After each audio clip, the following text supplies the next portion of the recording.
बोले श्री प्राणनाथ प्यारे की जय। श्री सद्गुरु महाराज की। सद्गुरु श्री रामचंद्र जी महाराज की जय। तीनों पुरी धाम की सर्व सुंदर साथ की बंदो सतगुरु चरण को करो सो प्रेम प्रणाम।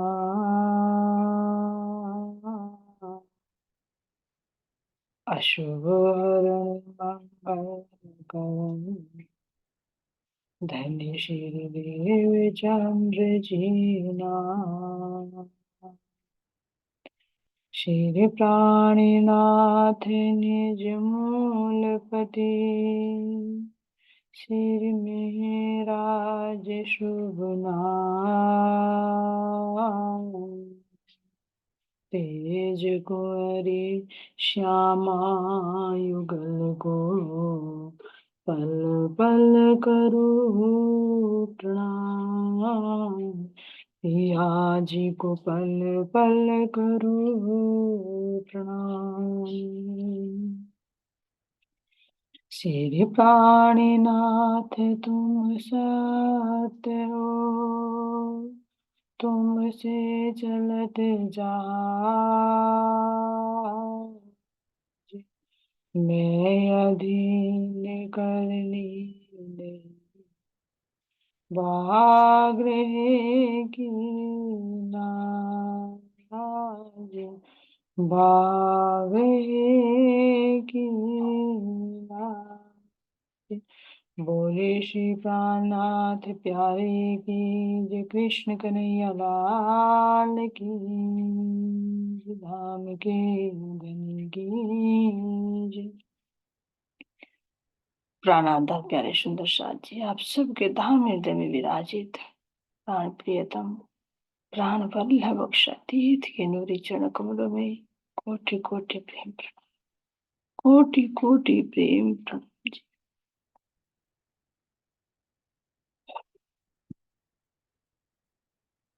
तो चलिए सुंदर साथ जी, आप अपने आप को एकाग्रचित कीजिए।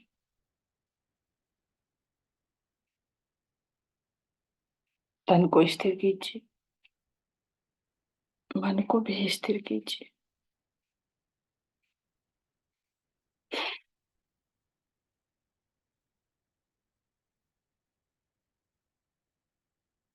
बुद्धि को स्थिर करके, अपनी चेतना में स्थिर करके देखिए कि इस शरीर को जो चलायमान कर रहा है ये आत्म जीव है।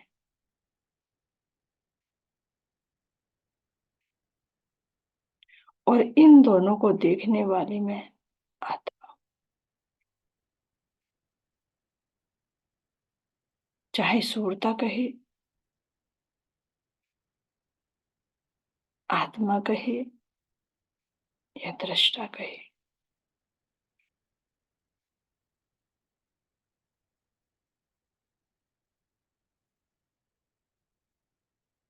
मैं इन दोनों से अलग।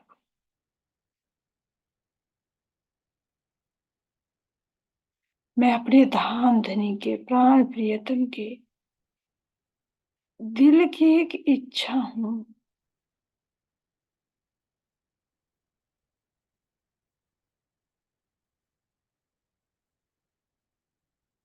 या हुक्म की वृत्ति कहे।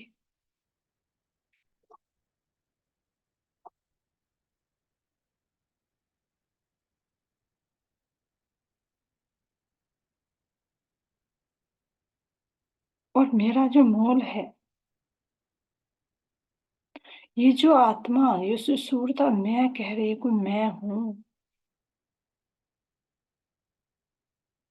मेरे धाम धनी सतगुरु के रूप में आकर बता रहे हैं कि ये मैं भी मेरी मैं नहीं है।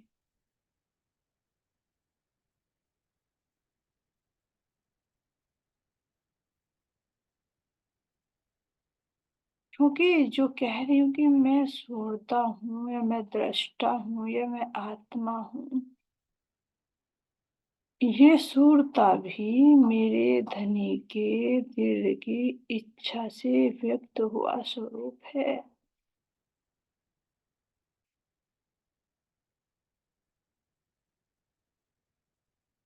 जिसको मेरा नाम, जो मैं परात्म हूँ, जो मूल मिलावे में बैठी हूँ,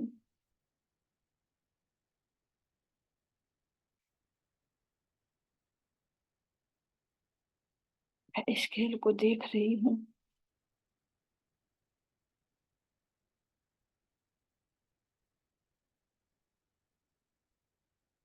तो मेरा नाम, मेरा रूप, मेरा भेद लेकर ही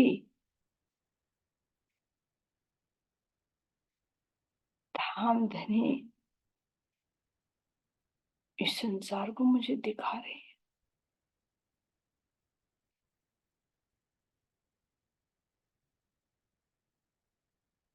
तो फिर क्या धामधनी देख रहे हैं खेल को? अगर मैं नहीं हूं, ये मेरी वृत्ति नहीं है, धामधनी के दिल की इच्छा है, तो क्या धामधनी देख रहे हैं खेल? इच्छा तो मेरी थी।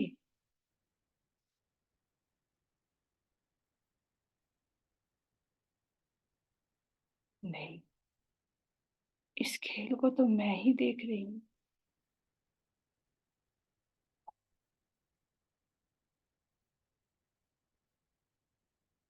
तो फिर मेरी दृष्टि क्यों नहीं आई?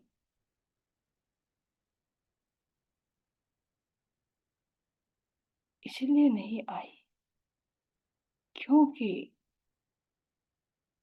इस झूठे ब्रह्मांड में तो रूह की दृष्टि भी नहीं आ सकती। जब परम धाम का एक कण 14 लोग ब्रह्मांड को उड़ा सकता है, तो क्या उन ब्रह्म आत्माओं की दृष्टि यहाँ पर आ सकती है? और आगे तो क्या ये ब्रह्मांड रुक पाएगा?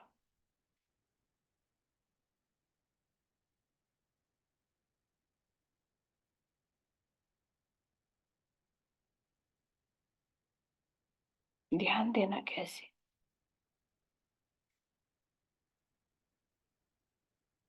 जब कह रहे हैं कंकरे एक अर्श की उड़ावे 14 तबक,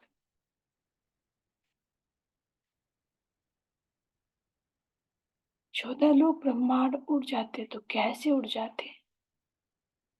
जैसे कि जागृत होने पर नींद और स्वप्न दोनों उड़ जाते हैं।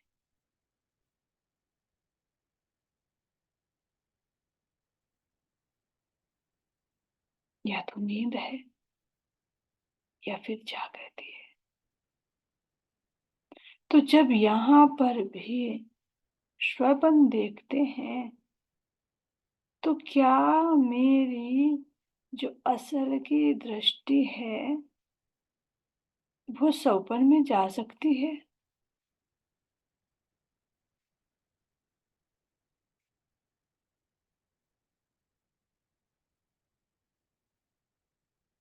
क्या मैं अपने इन स्थूल नेत्रों से स्वप्न में कोई दृश्य देख पाती हूँ?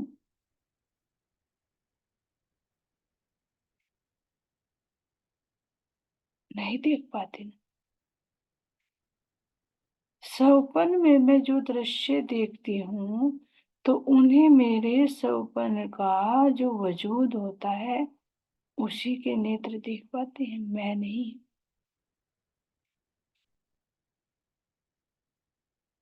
अगर असल देख ले, फिर तो स्वप्न नहीं रहेगा, नींद नहीं रहेगी। इसलिए मेरी परात्म की जो दृष्टि है, वो नजर है, वो सीधे इस जीव पर नहीं पड़ सकती, इस ब्रह्मांड को नहीं देख सकती।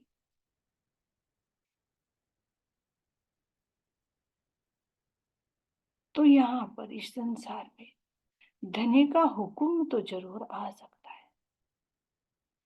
ना धनी आ सकते, ना हम रूहें आ सकती हैं, हुक्म जरूर आ सकता।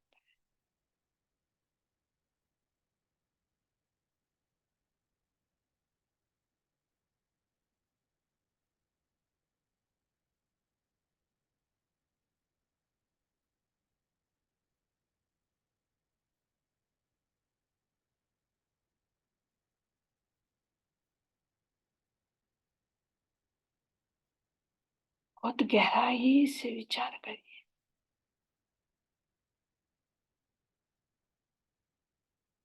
धनी का हुक्म आ सकता है,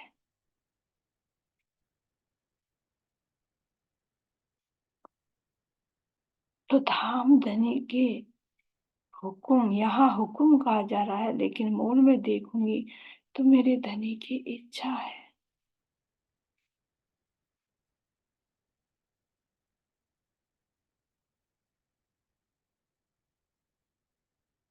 तो उनके हृदय की जो वृत्ति है, जो हुक्म कह रहे हैं कि हुक्म की जो इच्छा है, उन्होंने ही हमारे जैसे यहाँ पर वो नूरी तन, नूरी दिव्य तन, गुण अंग इंद्रिया, वो आनंद, वो प्रेम, जिसको सुरता कहा जा रहा है, मेरा ही नाम रख दिया, मेरे जैसा रूप गुण स्वभाव सब कुछ डाल दिया,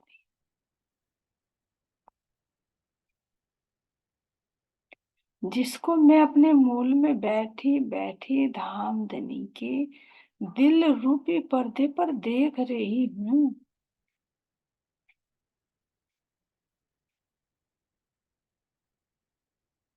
इसीलिए तो पूर्ण जागृति के बाद सिंधी ग्रंथ में मेरी इंद्रावती सखी कहती है कि ये जो हमारा नाम रूप भेख सब लेकर तुमने खेल दिखाया, ये तो मैं हूं ही नहीं, ये तो तुम्हारा हुक्म है, तुम्हारे द्वारा धारण की गई वृत्तियां हैं, जिनको हम तो केवल अपने मूल में बैठे हुए देख रहे हैं।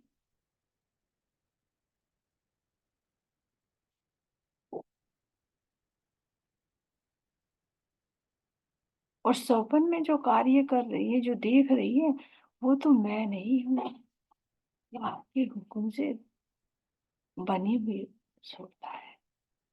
जैसे यहाँ पर भी सौपन के अंदर मूल दृष्टि नहीं जाती, रियल की दृष्टि नहीं जाती, चित्त वृत्ति मेरे जैसा रूप धारण कर लेती है, मेरा नाम ले लेती है, मेरे जैसा शरीर धारण कर लेती है।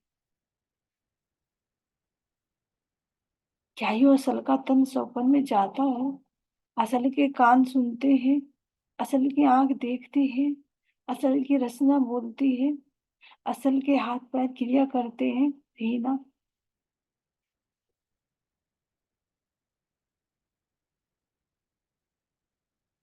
जो मेरे अंदर चित है, चित्त वृत्ति है, वो चित्त वृत्ति ही सौपन में जाकर कार्य करती है। और लगती मेरे जैसी, वो एक मैं खड़ी हो जाती है।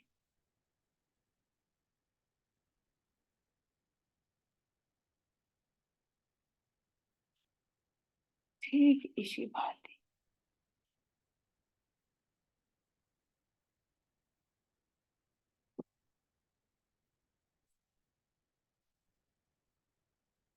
मेरे धाम धनी के दिल की इच्छा से ही मैं सूरता बनी हूँ। इसीलिए तो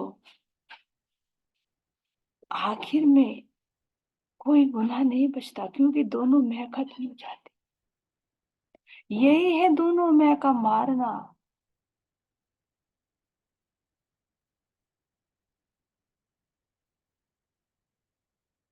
एक तो इस तन की मैं, तो दिखा दिया मेरे धनी ने, कि 5 तत्व तो 5 तत्व में विलीन हो जाएंगे। एक पानी के बुलबुलों की भांति दृष्टिगोचर हो रहा है कि मेरा कितना सुंदर रूप है, मेरे पास कितना ज्ञान है, मेरे पास कितना धन है, मेरे पास कितनी पद प्रतिष्ठा है। ये सब तन से जुड़े हुए हैं, और तन ही नहीं रहेगा तो ये सब कुछ समाप्त। लेकिन अब सोचिए कि क्या तन भी अखंड रहने वाला है?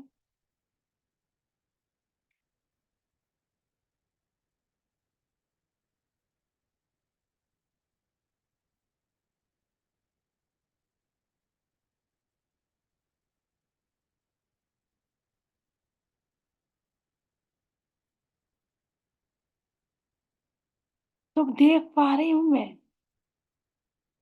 कि ना तो ये तन अखंड है,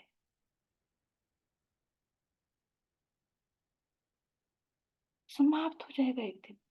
पहले क्या कोई अस्तित्व में था ये?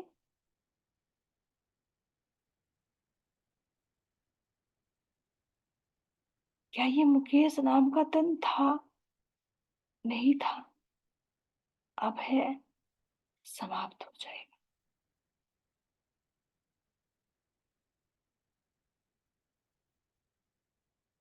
जिस शक्ति से चल रहा है,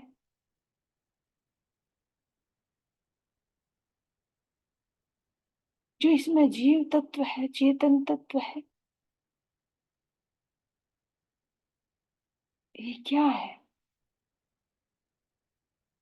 नारायण जीव है। क्योंकि ये पुतला बनाया।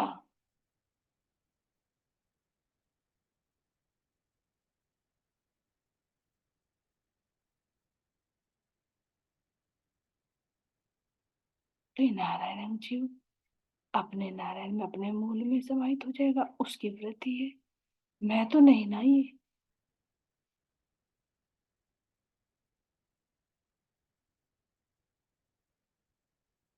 तो ये दोनों में खत समाप्त। एक जीव की, एक तन की। और अब देखो तो ये तो दोनों एक हो गई।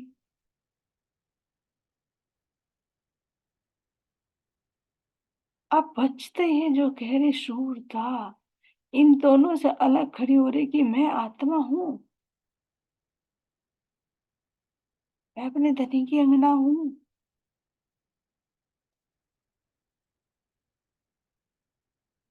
अरे मैं तो ब्रह्म सृष्टि हूँ। तो जीव सृष्टि है। मेरा तो अखंड घर है, अखंड धाम है। एक मैं ये खड़ी होती है। इसके भी दो भाव होते, एक सकारात्मक, एक नकारात्मक। नकारात्मक में अहंकार आ जाता है, एक अभिमान खड़ा हो जाता है, जिससे अहंकार के वशीभूत होकर हमेशा फिर दूसरों को नीचा ही देखा जाता है, हीन दृष्टि से ही देखा जा सकता है। बात बात में दूसरों का अपमान किया जाता है।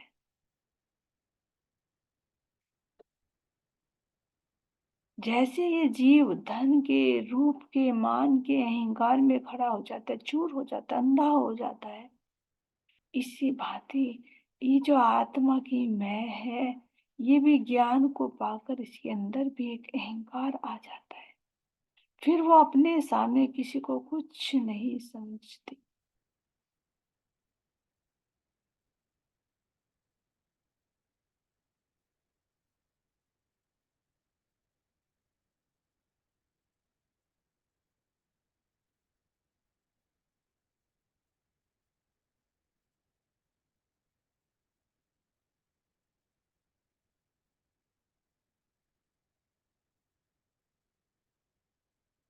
अब मेरे धाम के धनी दिखा रहे हैं कि इस मैं को भी समाप्त करो। इन दोनों मैं को मारो, क्योंकि इस दूसरी मैं में भी खतरा है। पहली मैं में खतरा है जो आवागमन फंसाती है, तो दूसरी में भी खतरा है, क्योंकि उसमें भी मैं खड़ी हो जाती है। लेकिन मेरे धाम के धन्य दिखा रहे हैं कि जो तुम्हारे अंदर मैं खड़ी हुई, मैं आत्मा हूं। जब तक खेल में रहेंगे तो मैं तो रहेगी, लेकिन वो नकारात्मक नहीं, सकारात्मक। सकारात्मक कैसे होगी?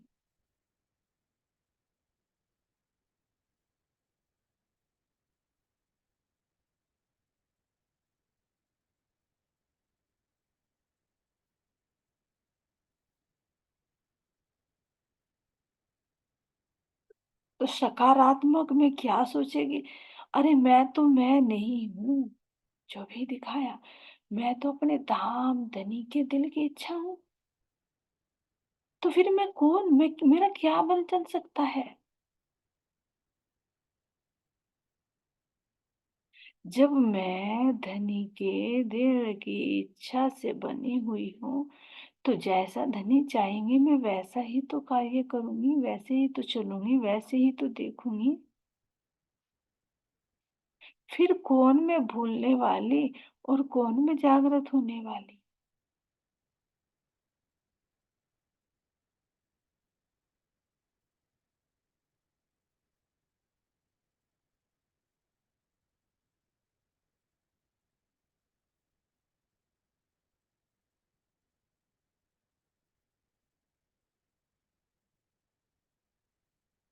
विचार कीजिए।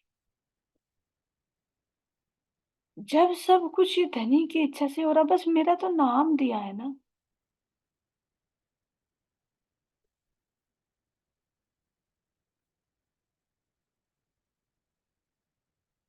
मेरा भेद, मेरा श्रृंगार,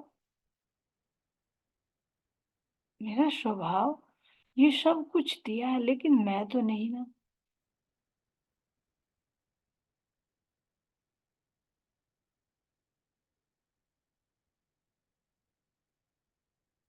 तो फिर क्या मैं भूली हूँ?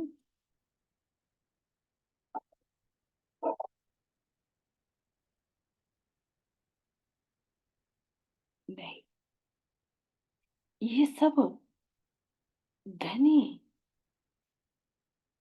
मुझ परात्म को ये सब दिखाने के लिए कर रहे हैं ना।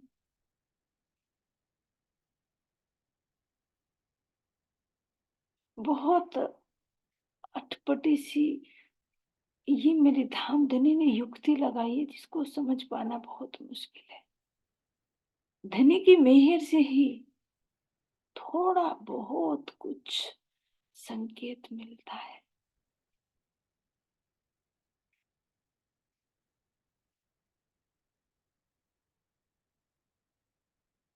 अब जो इसको बता रहे हैं, दिखा रहे हैं कि खेल ही खत्म।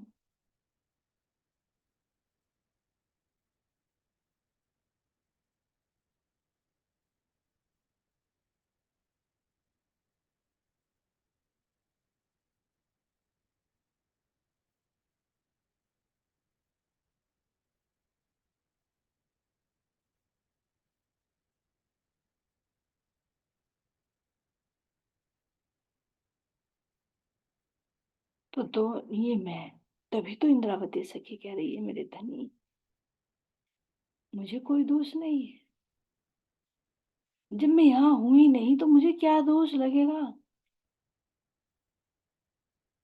तो ये तो आपने मेरा नाम, मेरा रूप लेकर अपनी इच्छा से मेरा इंद्रावती का ये आत्मा का स्वरूप धारण किया है।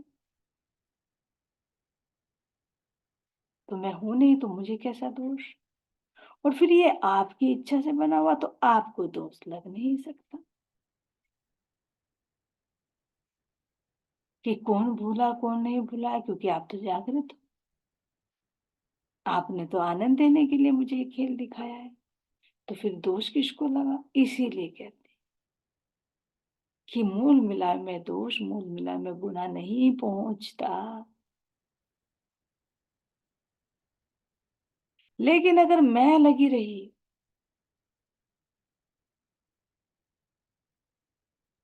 कि मैंने मांगा, मैं खेली, मैंने ये कर दिया, मैंने जागृत कर दिया, मैं सोई रही, ये सब कुछ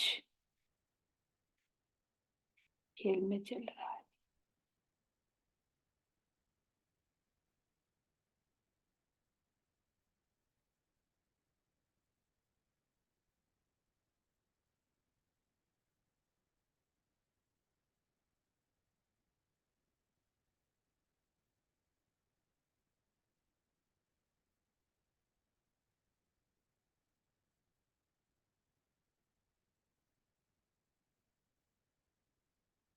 इस प्रकार सुंदर सा जी महसूस कीजिए अपने आप को कि आखिर मैं हूं तो कौन हूं।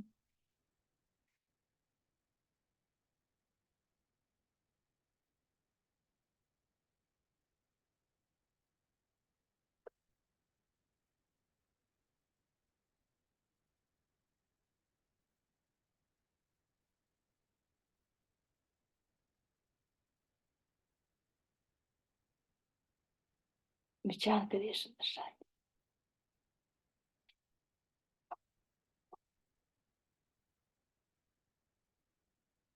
ये सब धनी की इच्छा से ही हो रहा है। मैं तो अपने धनी के चरणों में बैठी बैठी ये सब कुछ देख रही हूँ। ये मुझे दिखाने के लिए ही तो इतना खेल रचा गया है।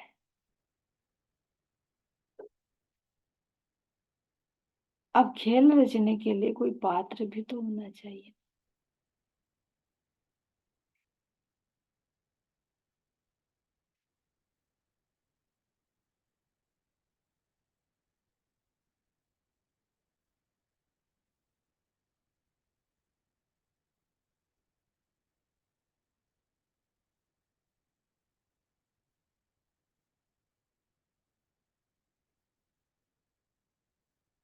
मैं अपने मूल मिलावे में बैठी अपने धनी के नेत्रों ने नेत्र मिलाकर उनके हृदय के अंदर जितनी भी लहरें उठ रही है, जितने भी विचार उठ रहे हैं, चाहे वो खेल से संबंधित हो और चाहे वो मेरे धाम से संबंधित।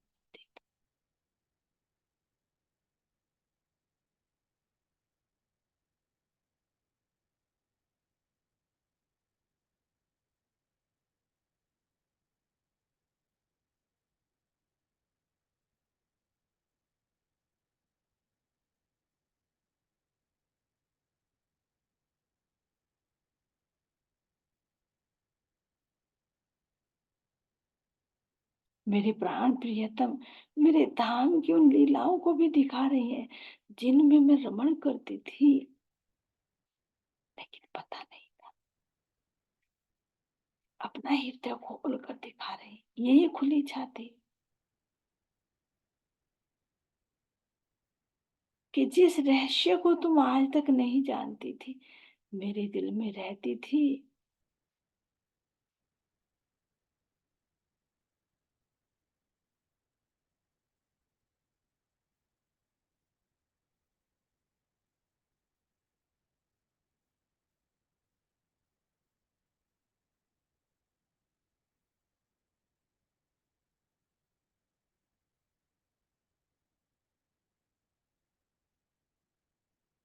तो धनी के दिल में जो लहरें उठ रही है वो ही लहरें तो जामे के रूप में, लहराते हुए हारों के रूप में, नूर कितना नई नई तरंगे मेरे धाम धनी के इन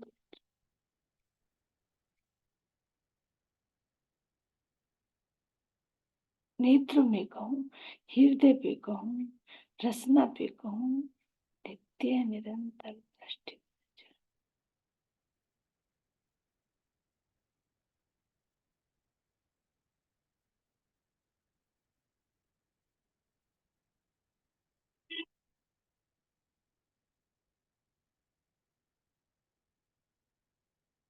कितने हृदय का जितने भी भाव है, कैसे सुंदर मुखार बिंद पर झलकते हैं।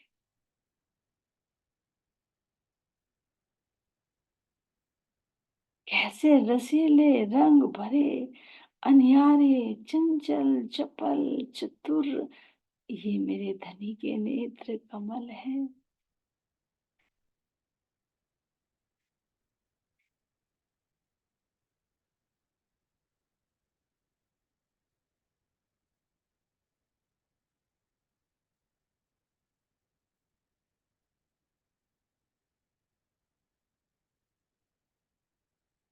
चाहे नासिका को देखिए, चाहे मुखार बिंद, चाहे लटकते घुंघराले केशों को देखिए, और शेष कमल पर आई हुई सुंदर बाह को देखिए। मस्तक पर लगा हुआ तिलक कितना सुहावना लग रहा है। दोनों साइड में पीले चंदन की रेखाएं, और उनके मध्य में लाल रंग का तिलक। मानो ये तो मेरे धाम का सूर्य ही निकल गया, जिसे पूरा पूरा प्रकाश फैल रहा।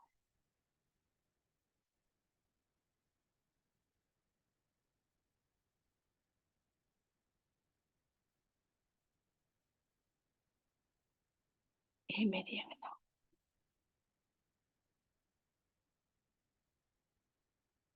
तुम अलग नहीं, मेरा ही स्वरूप है। तुम्हारे भी ऐसे ही गुण इंद्रियां हैं, क्योंकि तुम भी तो मेरी हृदय स्वरूपा हो। मेरी श्यामा जी मेरी ही तो आनंद स्वरूपा है। चित्ता में अद्वैत है, तो भला भेदभाव कैसे हो सकता है।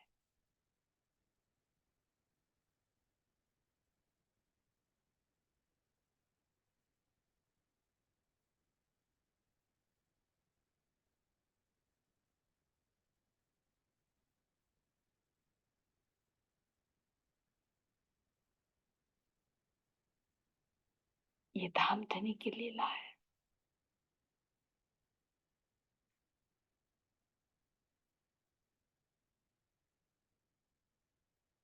हे मेरे प्राण प्रियतम, मेरे प्राण वल्लभ,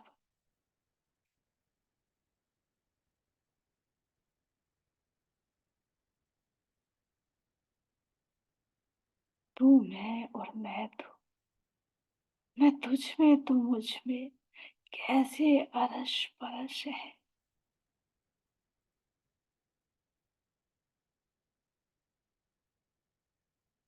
तेरे नेत्र मेरे नेत्र, मेरे नेत्र में तुम्हारे नेत्र।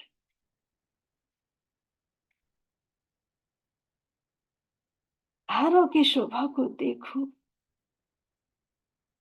तो इन हारों में भी मैं अपना स्वरूप देख रही हूँ।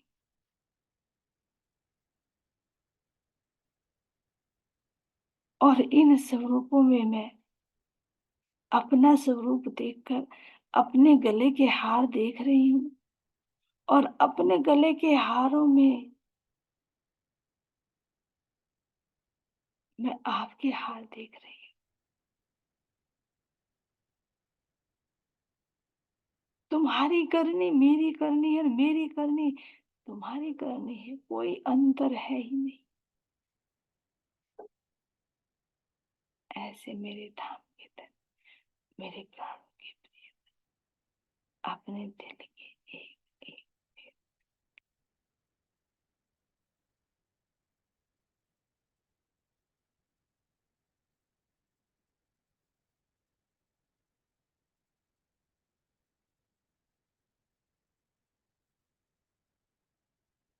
ये मेरे प्राण प्रिय, मेरे प्राण प्रिय।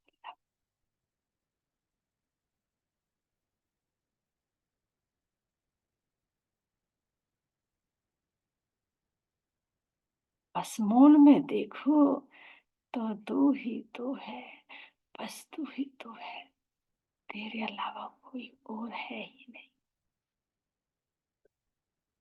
जितने भी रूपों में जितने भी दृश्य नजर आ रहे हैं, सब में तू ही तो है।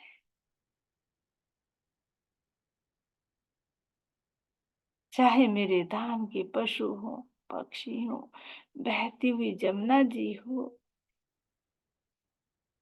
चाहे रंग महल, चाहे होज कोसत, चाहे मानिक पहाड़ की कितनी ही ऊंचाइयां क्यों ना हो,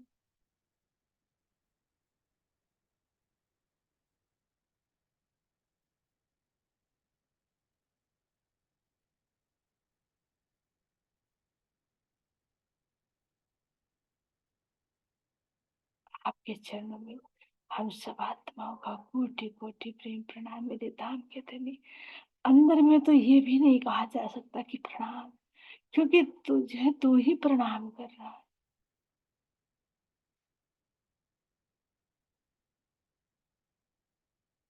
बस तू एक मेरे धाम के धनी, तुम्हारे अलावा और कुछ नहीं है। बस है तो आपके मन के स्वरूप अक्षर ब्रह्म से बनने वाली ये कुदरत है, ये संसार है जो बनता और मिटता रहता है, अखंड नहीं है। अखंड तो बस तू, तेरा विस्तार है। ऐसे मेरे धाम के धनी, आपके श्री चरणों में कोटि कोटि प्रेम प्रणाम। क्योंकि लीला करने के लिए, खेल दिखाने के लिए दो का लिया ही जाता है। लीला करने के लिए एक को दो होना ही पड़ता है। एकांकी न रमते, अकेला रमण कर ही नहीं सकता। तो इसीलिए परम धाम के अंदर भी लीला करने के लिए, आनंद लेने के लिए एक से दो धनी को होना ही पड़ता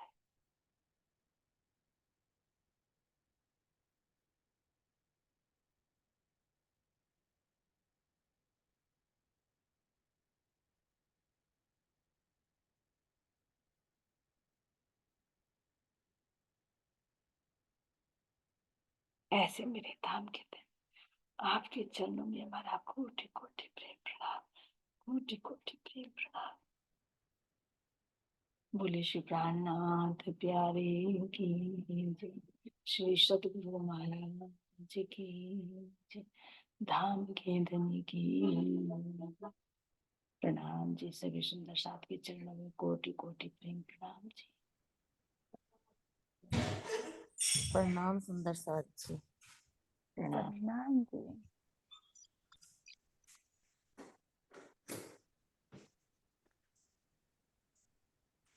प्रणाम।